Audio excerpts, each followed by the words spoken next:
because what I'll do with the rice is then when I'm making meatloaf, casserole, soup, I will pot rice. Actually, rice in chili is really good. I learned that in Japan. A lot of people used rice in chili.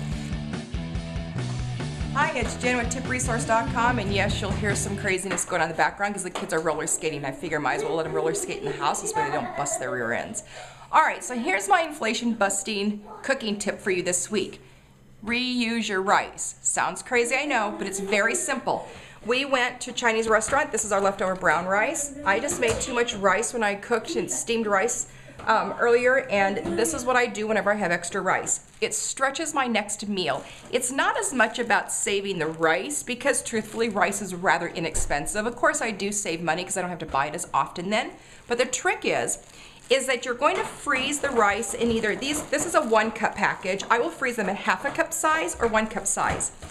My inflation busting tip is you're stretching your next meal. So if I'm making a casserole, doesn't matter if it's a rice casserole or not.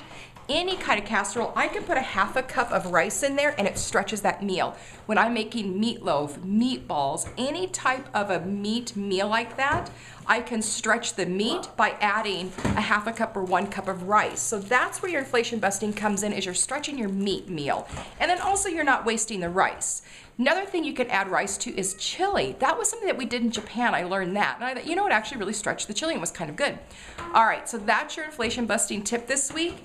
Save your rice, cook it, put it in half cup or 1 cup size packages, pop it in the freezer, pull it out, and add it to your meals to stretch your meat meals.